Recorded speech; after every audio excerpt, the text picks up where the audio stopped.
你一定看到过这个画面：壮硕黑人身上染着血，拖着2个小女孩的头，张大嘴，哭得撕心裂肺。女孩父亲带着一群人冲过来，拉着黑人就是一顿暴揍，还好几人架开情绪激动的父亲。黑人哭得哽咽，双手不停抚摸女孩头发，这是他对人间的爱。他嘴里说着，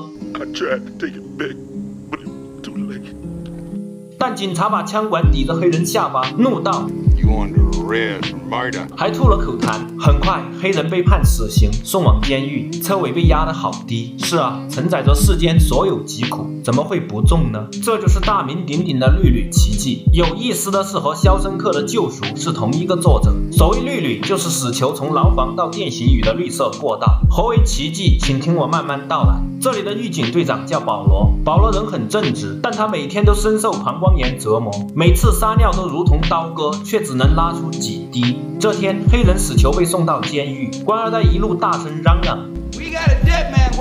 保罗有点怒，因为死囚需要安抚，更要尊重。保罗叫他闭嘴，抬头望向黑人。这个壮硕高大的死囚脸上却是紧张和羞涩，甚至是童真。他说他叫约翰咖啡，跟咖啡同音。保罗示意他进牢房，咖啡有些害怕。讨厌的官二代又打了他一棍，叫他进去。保罗怒了，叫官二代暂时滚蛋。是的，只能是暂时。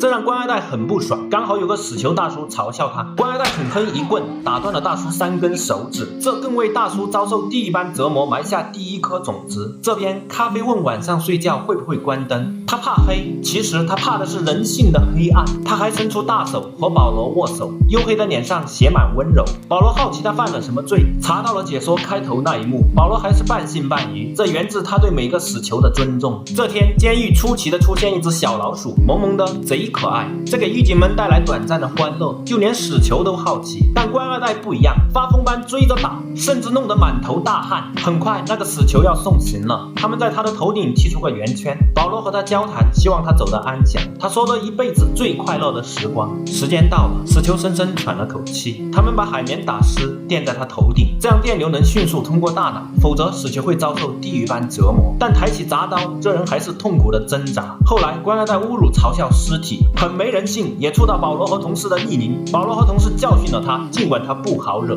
这天，监狱要来新的死囚犯，他假装痴呆，但其实是个彻头彻尾的坏蛋，癫狂，以杀人为乐，连孕妇都不放过。进门的时候，咖啡提醒保罗小心，果然变态暴走，几个同事按不住他，保罗还被踢裆，幸好大个子同事赶到，打晕了变态，变态被拖进牢房，保罗也疼得趴在地上，他本来就有膀胱炎。这时，咖啡一再叫他说有事，保罗还是忍痛走过去。死囚咖啡一把抓过狱警队长，手按在裆部，旁边的死囚大叫来人。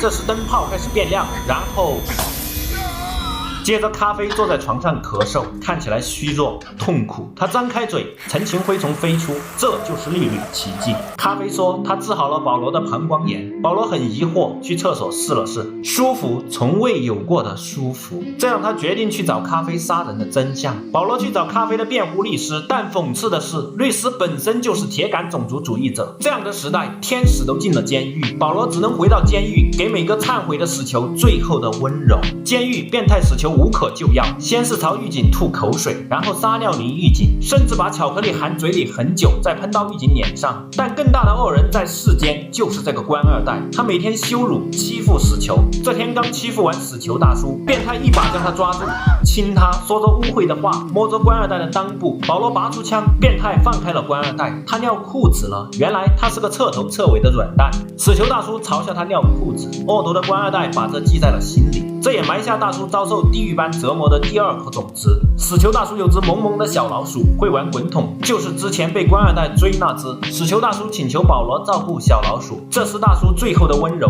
也是他的寄托。是啊，人临死前总要有精神寄托，不是吗？可小老鼠跑到过道，是那个恶毒官二代。大叔发出撕心叫喊，恶毒官二代带着快感冷笑着走了。这时咖啡请保罗把老鼠给自己，保罗信任咖啡，捡起老鼠递给咖啡。死囚咖啡握住老鼠，老鼠尾巴慢慢动起来，咖啡的手开始放光，照亮了被惊呆的狱警，也照亮了监狱一角，但只是一角。他是个救不了自己的天使，但他每天都扛着痛苦救一切该救。这次咖啡剧烈咳嗽，他仰头吐出更大群灰色飞虫，接着放下小老鼠。小老鼠活了，回到死囚大叔身边。这是第二个绿里奇迹。事后，保罗抓住官二代，威胁他主持完最后一场行刑就滚蛋，不滚就让他血流满地。但下一个行刑的刚好是死囚大叔，一个被恶毒官二代记恨的人。他把小老鼠交给咖啡，行刑时大叔哭着忏悔，而官二代说着侮辱的话，又故意不打死海绵，因为这样会让犯人死得更痛苦。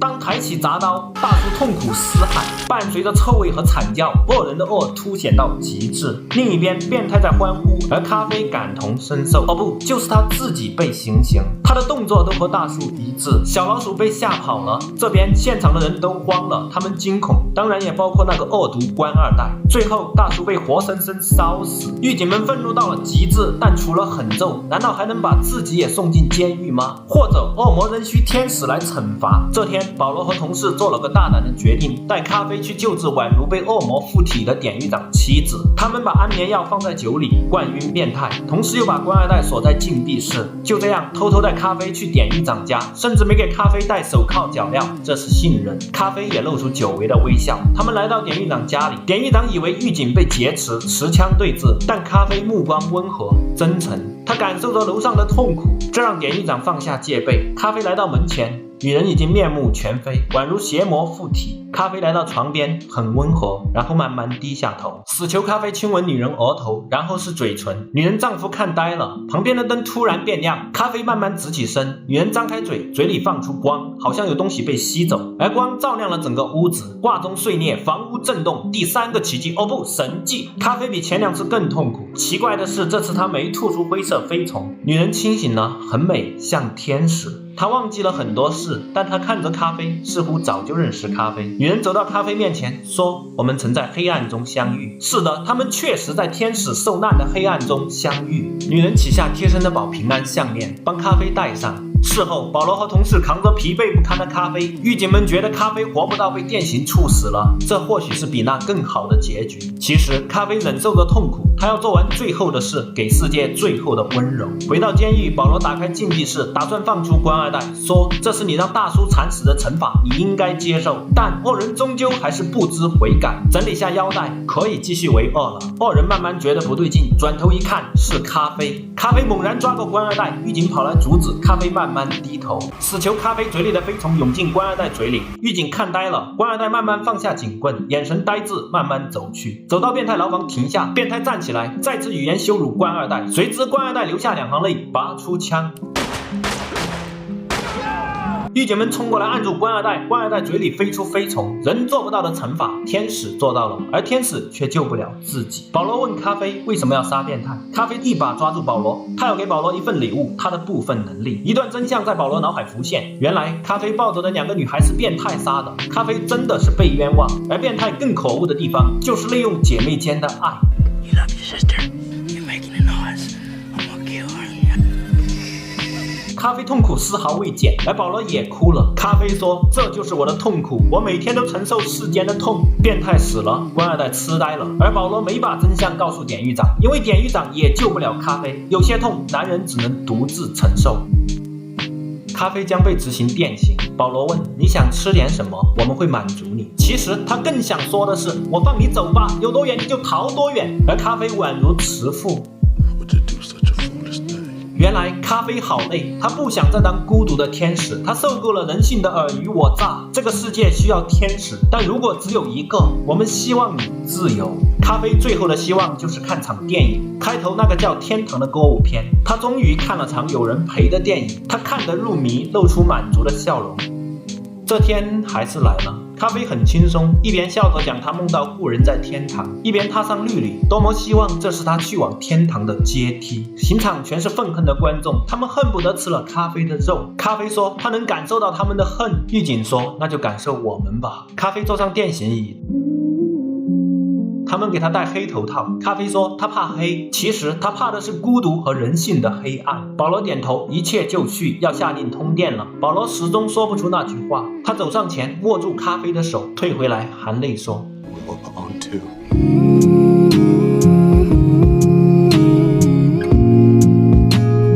灯都炸了。”从此怕黑的不再是咖啡，而是保罗。送别咖啡后，保罗离开了监狱。很多年后，老保罗带着老太太来到破屋，箱子里爬出只老老鼠，是死囚大叔那只。原来咖啡的能力一半给了保罗，另一半给了老鼠。人终有一死，但有时绿色旅程似乎永无止境。我们希望这个过程中，天使的力量可以分给更多的人，他们不再孤独。一个天使做不到的事，千千万万个天使可以做到。记得点赞、关注，爱你们。